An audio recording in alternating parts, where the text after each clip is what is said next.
What's up, YouTube? And big shout out to the forums at renlist.com. Shout out to all you guys that have been requesting this video, and I feel honored and it is my pleasure to answer some of the questions that have been coming up on the forums as well as in the comment section on my YouTube channel. So we're going to address today the comparison and contrast between the new 2025 Porsche 911 GTS 992.2 and the 992.1 Porsche 911 GT3, which is the blue car here behind me for my cameraman.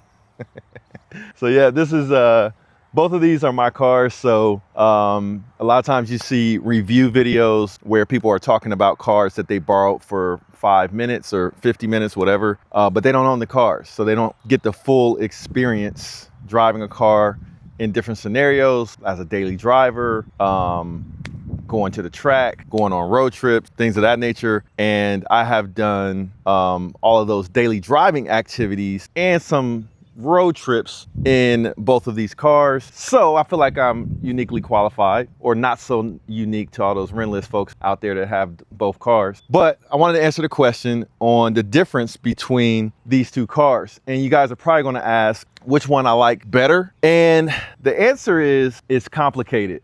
And you'll see why, because to be honest with you, these two cars are very, very different in the way they perform and drive.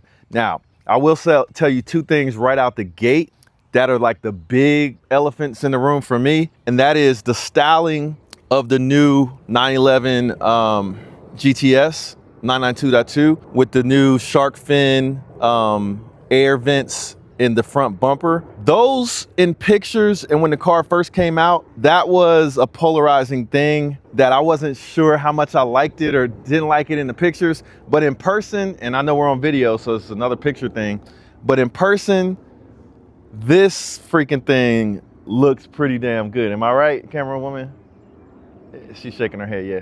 But it looks way better in person. Like, I don't know what it is about the dimensions or what, but it's different enough from the 992.1 that it gives it a more, I don't know, like sort of an aggressive look to it, but it has grown on me since buying the car. So for all of you guys that were kind of on the fence about the radiator gills or whatever, they do look like shark gills. I've had that comment from some of my friends already that looks kind of like a shark. So, all right, before we jump into this comparison and contrast, let me briefly go over what these cars are. So, you know, some of you guys have not seen my videos before. My name is Will Motivation. I like to share my experiences with some of the cars that I own. And at the end of the day, I try to motivate people with the cars because when I was a young man, that's what motivated me. I was like, I wanted to get a nice car one day. So I wanted to figure out how to do it. So I'll drop a little bit of that at the end of the video, but that's what this channel is about. All right, now let's talk about the cars. So like I said, 2025 Porsche 911 GTS 992.2, which means it is the latest version. It is a T-Hybrid. A little bit about the hybrid system. A lot of people, like I've been seeing in the comments on YouTube, a lot of people have been saying,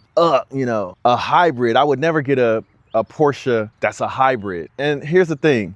It's not a hybrid like your typical plug-in hybrids like a Chevy Volt or something like that. It's really, they probably should not have even named it T-Hybrid because this technology has been in Volkswagen, Audi Group's cars in the past, just different for the Porsche because it's a different engine. But essentially what they're doing is they're harvesting energy from the different systems within the car, like the braking system, the engine system. They're harvesting the energy, storing it in a battery pack, and then using that energy to boost the turbo. So they're just recycling the energy, using that energy to electrically spool up the big single turbo that's in this car so that you have no turbo lag. And I will tell you that it is true that this car does not have turbo lag. I know some people in reviews, like I said, that have the car for 5 minutes, and maybe they didn't drive a 992.1 Carrera. I had a 992.1 Carrera T that I traded in on this car. So I got to have that experience as well. And this car, compared to all the other, you know, turbo Porsches, it doesn't have turbo lag. Some of them say they detect a little bit of turbo lag, but trust me, there's no turbo lag in this car, practically speaking. Okay, so it's a T-Hybrid, but it's not a plug-in. You don't plug it in.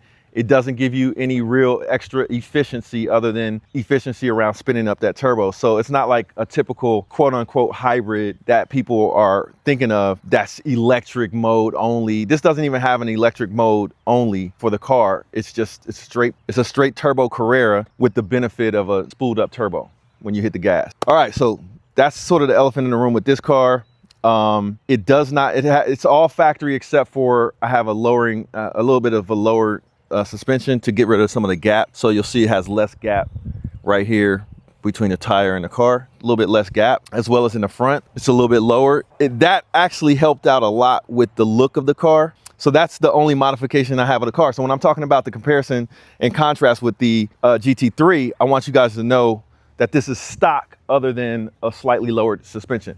Now let's talk a little bit about, well, it does have my Carrera T wheels on it as well. So it's slightly modified with the wheels, but those are OEM wheels. All right, now let's talk a little bit about this GT3. This is Boom Fire. One of my friends yesterday said, he was trying to figure out my license plate. He had me cracking up. Shout out to Kenny. So it's Boom Fire is what I call it. It's like Jamaican slang, or what I think sounds like what something a Jamaican would say. Boom Fire. But because this thing makes booms and it shoots fire. But my friend came up to me, he said, the car says, boom, F ya.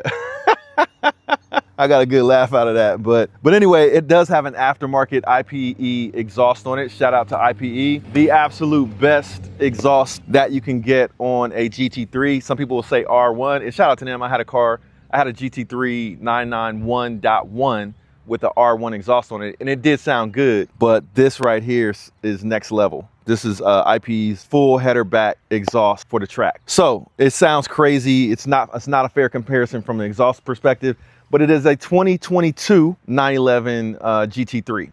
And in 2022, that's a 992.1, first version of the 992. It has a 4.0 liter engine. It is naturally aspirated. So for a lot of you guys that are watching this on Renlist, you guys know, shout out to Max FPS and all the other acronym names that I can't remember of some of the people that are asking me for this review. Shout out to you guys on Renlist. But also shout out to you guys on YouTube that were in the comment sections asking about this. A lot of you Renlist guys, you guys know that that's a turbo and this is naturally aspirated. This has a 4.0 liter engine. That has, I think, a 3.4 or 3.6. Somebody correct me in the comments because I can't remember because I just got the freaking car. But naturally aspirated, so it has a different power curve. And this one revs to 9,000 RPM, while that one, I think it's like 8,000 or 8,500 RPM on the red line. A little bit more about this car. I have had this car for about 3 or 4 months. I didn't immediately put it on YouTube because I was just busy doing a whole lot of stuff. That car I've had for about 2 weeks. So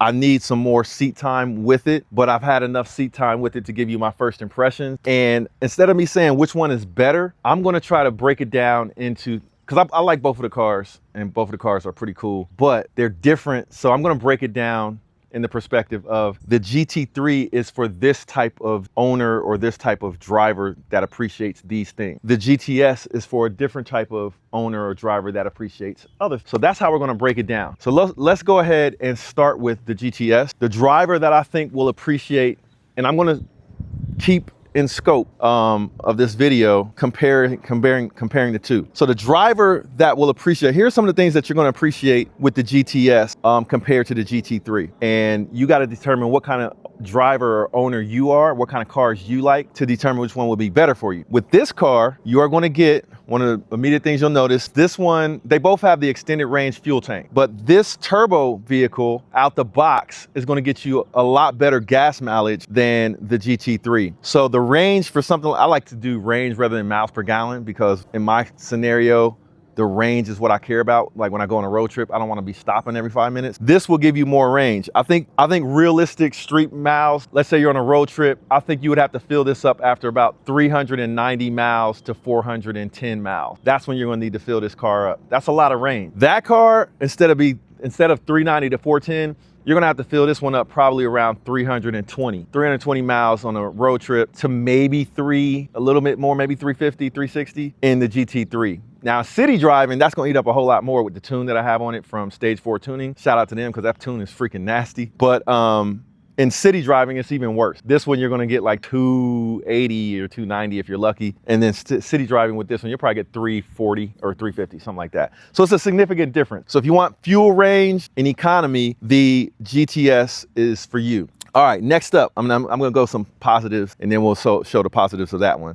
Next up, with this car, if you prefer a little bit more comfortable ride, you want the latest and greatest technology, even though there's not a major difference in the usable technology, in my opinion, between the two cars, but this one has a lot of your creature comforts and safety features, whereas my GT3 is a little bit raw, a little bit more raw, a little bit more prepared for the track. So if you want the latest and greatest with your entire surround safety system, your adaptive cruise control, your blind spot monitoring, all of those safety systems and everything, this car has it. My GT3 does not have all of those safety features. So if you want that latest and greatest tech from Porsche, the GTS is probably what you want to go with. Now, this is my first 992.1 GT3, so I don't know, maybe you could option this up to have some of those safety features. Somebody in the comments let me know, or somebody in the forum on Rentless drop me a comment and let me know if you can option this up to have all of those safety features. But mine does not have blind spot monitoring. It doesn't have adaptive cruise control. It doesn't have like a lot of the technology that this one has. So this one will give you a little bit more technology. The other advantage to the GTS, let's get another angle so they don't get bored. One of my favorite angles, let's pivot around like this. It's one of my favorite angles right here. The booty shot, the side booty shot where you can see the booty kind of go like that. Poof. And for all those haters out there that say, I'm waiting for the ghetto music to shut up and all that stuff, shut up, all right? If I like different music than you, so be it. I might be from a different place than you, but we can all enjoy the car and freaking enjoy the beauty shot and the booty. All right, if you don't like booty, God bless. All right, so we'll get this angle though, this is really nice. Another advantage of this car that I was getting ready to get into was, so you start talking about booties, I start forgetting what was going on. What was I getting ready to say about this car? All right, so we're talking about what you'll like. Okay, now I remember. This car is gonna be a lot quieter. So if you're like trying to take a road trip with your honey or whatever, and you guys don't like anything rowdy, you want it to be super sure-footed, and this is a rear-wheel drive car, so that you can get this car as a four-wheel drive or all-wheel drive version, but this is the rear-wheel drive version, but it is very, very sticky. It is very, very, when I first got it, I was saying it was a little tail happy, but I think it just had tire shine on the tires, honestly. Since then, I've been, getting into the car a little bit more. It has a ton of torque, but it's super sure-footed, so I don't even think you would need all-wheel drive, even though, shout out to some of the guys that have all-wheel drive. I see you guys in the forums and you guys know who you are. But the rear-wheel drive is really, really, the grip is fantastic. Whereas in the GT3, you can get squirrely, you can get like a professional drift race car driver in the GT3. And that's a big difference, because in this car, the one time I started doing some professional amateur race car sliding around type stuff, the car started throwing errors at me, talking about the stability chassis control system or something. And that happened one time when I accidentally was drifting, okay? Just a little accidental drifting type of thing. So this car is gonna give you a more like executive experience. So if you're the executive and you wanna have a nice Porsche, Dr. Jekyll and Mr. Hyde, I believe this car is more Dr. Jekyll and Mr. Hyde, whereas that one is Hyde all the time. Mr. Hyde, the wild beast thing that comes out. That GT3 is pretty much beast all the time. Whereas this one, it's Dr. Jekyll, the dentist, the doctor, the attorney that doesn't, not one of them sleazy attorneys that goes after people, for stuff that they didn't even do. But this is like the nice attorney, But when he's had a bad day and he's just in a bad mood and he just wants to throttle it, this thing will turn into Mr. Hyde and not so much Dr. Jekyll. But you gotta really get into it. Like, it has a real stiff throttle for some reason. I don't know what it is, but you gotta push hard on the throttle. I don't know if they're trying to make it that way so that you don't burn a lot of gas, but you gotta really get into it, and then it'll take the F off, okay? So this is a more smooth executive experience. If I was going on a road trip, I would definitely want to do the GTS versus the GT3. Unless I was going to a car show, I think the GT3 is more of a car show car. However, with this being the latest and greatest, it'll probably get a little bit of attention. I did take it to one car show and people were looking at it and talking about that's the new T-Hybrid and stuff like that. Okay, so that's some of the characteristics that I think you will enjoy or prefer more in the GTS. Let's take a look at the inside. There's not a lot of difference with the newer, this is the newest, latest and greatest. There's not a lot of difference in how the interior looks compared to the GT3. However, the one big difference that you can't tell probably on camera is the GTS feels bigger than the GT3. And I don't know what it is about it because I don't think it's bigger. So I think the dash sits up higher. Maybe they had to make room for there's a battery in the front of the car, and maybe they had to adjust the position of the dash for the battery maybe. Some of you Porsche experts let me know because that's my hunch, but it feels bigger, like the dash is bigger or something. And the GT3 has a little bit more sporty feel to it, and the dash feels smaller and like a lower profile. And now that I'm looking at it side by side, it does appear to be that way. All right. So that would be, if you're that kind of driver where you want a tamer experience, but you still want to have the speed, you still want to be able to take this thing to the track and rip other people to shreds, this GTS will do it. But if you want a daily drive and you don't want it to be loud and rowdy, then I think the GTS is the better option for you, whereas the GT3 is going to be a little bit more loud and rowdy if you're that kind of guy. And you guys probably can look at me and guess which kind of guy I am. Doesn't have anything to do with my tan, okay? So shut up. All right, so here's the other thing. I'm just kidding, man. Y'all gotta get over my sense of humor. Now let's talk about the type of owner or driver that I think would prefer the GT3. This car, the biggest difference is, like I said, that's like Dr. Jekyll, this is like Mr. Hyde, and it's like Mr. Hyde almost all the time. It's still, suspension-wise, it's a little stiffer, a little bouncier. I would say a little bouncier. They have about the same stiffness if you ask me. It's a little bouncier, you know, a little bit, I guess, more responsive to the driving scenarios, the suspension. But this car is for the person that wants to feel like they're in a exotic supercar race car on a daily driving experience, right? So you could be running to the grocery store, to the local Kroger's or Meijer or whatever, and you drive this car, you're gonna feel like the experience is like you're driving a race car to the store. You're gonna feel right at home at your local car shows. You're gonna be a little bit more exclusive, a little bit different. Oh, I forgot one thing that's an advantage to the GTS, and that's the price point. That GTS was $208,000 sticker. This one was actually, the sticker price of this was similar to the GTS, but buying it used, because they're so hard to get, you know, from the dealer. Used, you're gonna pay like $220, $230 and up. This one was like $240, $238, I think is what I paid for this one. So you're better off getting a GTS if you want to save a few bucks compared to the GT3, unless you're somehow able to get an allocation for a GT3. All right, so back to the driving experience. This is a louder car. Now, speed-wise, they have a similar power. The GTS has a lot more torque and you can feel it down low, but horsepower-wise, I believe they're very similar as well. They're both in the 500s. I think this might have slightly more horsepower. If I lined them up, it would be very close. I feel like the GT3 would slightly edge it on the freeway, but on the street, the GTS would leave the GT3 with the torque and the low-end power that the GTS has. But big difference though. Here's a big difference. And my camera woman can attest to this. Am I right? You just tell me if I'm right or wrong. When you go all out in this car versus in the GTS, you feel like you're going faster in this car. Am I right? This car, for some reason, maybe it's the sound, maybe it's the drama, because like if you hammer this car at a light, at a stoplight, you're gonna do a dramatic, beautiful, high-pitched burnout. And it's gonna go, and it's gonna be sliding like this. You know, so if you're that kind of guy, the GT3. Now, if you want to hit that stoplight and hit this thing, it's not going to make any of that drama, none of that noise, just it's going to go, and you're going to be gone. You know, this from a stoplight would leave this, in my opinion, in my estimation. So drama, less drama. Arguably sexiness, that one's pretty damn sexy. Which one's sexier, you think? Yeah, the GTS might be a little sexier. This is like a little raunchier, if you want to use that analogy. In the bedroom, this is the rough you up freaking car. You're gonna be coming out of there with your butt cheeks clenched. And this one, you know, you might be going to look for this one after you come out the bedroom, but that's what's gonna get you in the bedroom. That was a sexy ass car though. That GTS is freaking sexy. This one has a little bit more, it's more raw and like a freaking bully type of car.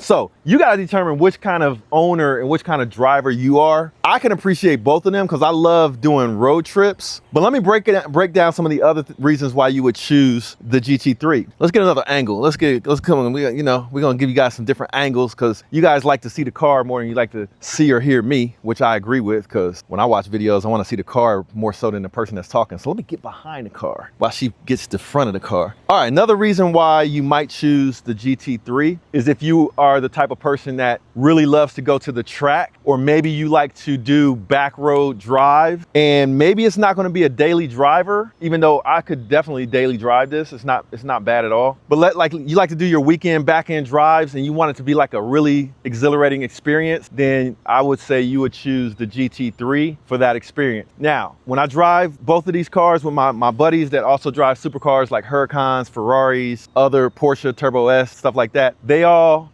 trip off of this car. This is the GT3. They trip off of this. And then they say the GTS, they say it's a good looking car. It just looks good and it's sexy. But they laugh and they joke about the boom F ya. I'm talking about, that's what my friends say. This one, boom, fuck ya. You know what I'm saying? Excuse my language for all the kids out there. Don't use that bad language. Make good grades in school and study hard and follow your dreams, and then one day you can have a car like this. And to all those old kids out there that are looking for the toys like this, man, if you're lucky enough to own one or you work hard enough to afford one, you're not gonna go wrong with either one. But having had both of them, I can appreciate them for what they do well. I'm going to Florida. We're gonna do a road trip. We're gonna take the GTS, and I'm sure we're gonna enjoy it. The one big complaint I have about the GTS, and again, shout out to the Rentless forums and my guy Max FPS. I told you I was gonna surprise you in this video. The one thing, we have a similar complaint. He just got one as well. He did a nice long road trip on it as well with a beautiful write-up on it. I'm not that eloquent with the words and the writing and stuff unless I get ChatGPT involved. Then I'm a beast, okay? But with this one, the one big complaint, and this is a big contrast to the GT3, is it's quiet. It's really quiet. And in some of the reviews, you could hear the sound and it sounded good. And people were like, yeah, it's pumped in sound and it's too loud stuff. No, this car is not too loud. And if you've ever driven a 992.1 or .2 Porsche Carrera, it's the same pumped in sound. It's real engine sound. It's just they have like some tubes or something that allow certain frequencies of the engine to come into the cabin when you hit the valve button. And it also opens up the valve. I think it's louder on the outside as well. It's just from the OEM factory, even when you open the valves and let the sound into the cabin, it's not loud enough. It's not as much of a part of the experience of driving this car as it should be. You have a button, right? Now, when you turn that exhaust off, that works great. It's super quiet. You can't hear nothing. No engine sound, anything. But when you turn it on, this car has so much torque, and I think somebody said this in the forums and they were right. It has so much torque, you don't get into the higher RPMs in daily driving scenarios to hear the exhaust. So all of your power is like, not all of your power, but a lot of the torque and power that you use on a daily driving basis is up to like 4,000 or 5,000 RPM. You don't really need to go past that. And you got to push the freaking pedal super hard to get past that. You got to like really make an effort to get into the higher RPMs in this car. And that's where you hear the exhaust when you have the exhaust button turned on. In the other scenarios with the exhaust button on, the RPMs are too low to even freaking hear it. So it doesn't become really a part of your experience when you drive this car unless you're driving it hard. Like some of those people that are doing a review, and then when they're driving it hard, you can hear it. And some of them are like, it's too loud. It's fake pumped in sound. I don't think it's fake sound at all. It is pumped in though. It is like allowed to come into the cabin, but it's just like a 992.1. It's the same freaking thing. Like the 992.1s sound very similar to this. This one's a little lower, a little gruntier, has a little bit more grunt to it. But yeah, that's my complaint and I'm sticking to it. What's up, partner? All right, so before this video gets too long,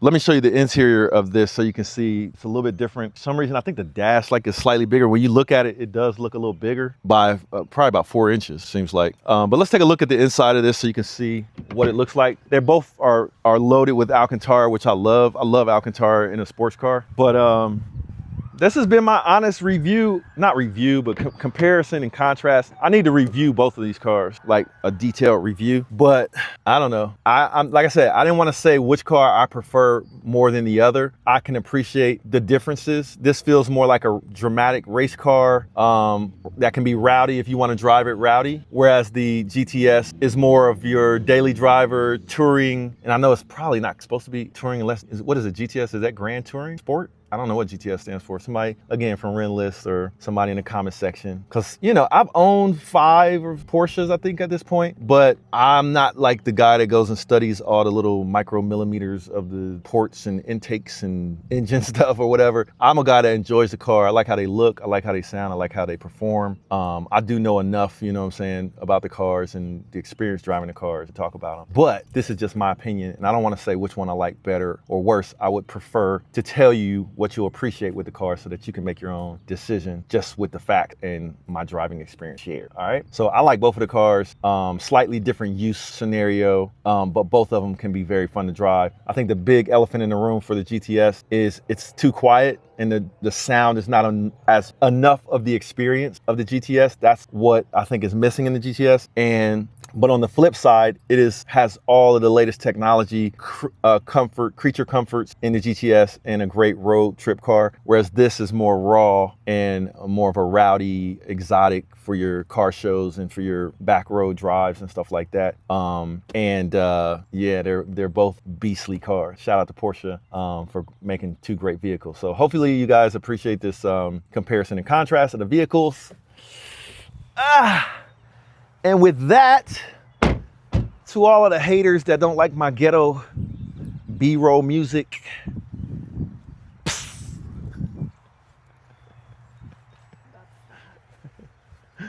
Bubby's supposed to come. Bubby's. Okay, I was just joking. To close out this video on a positive note, and the whole motivation and wheel motivation, my favorite saying, figure out what it is you want and act accordingly. So if you say you want one of these cars, then you got to act like you want it. So that means you probably got to put in a lot of hard work, figure out what some of the owners of these cars have done to achieve their success to be able to afford these cars, and emulate. You got to act accordingly. So that's what I did. I went and got a degree in software engineering, became an engineer, started my own company because I knew I had a cap on my salary as an engineer. Started my own company, and the sky was the limit. And you know, 10, 20 years later, I can buy these cars to play with, but they're just toys, you know what I'm saying? So the more important thing, and shout out to all the fathers out there, happy Father's Day. The more important thing are the people that you touch and that you inspire and motivate and that you are able to help in some kind of way. That's what we're here for. And yeah, with that, I'm out.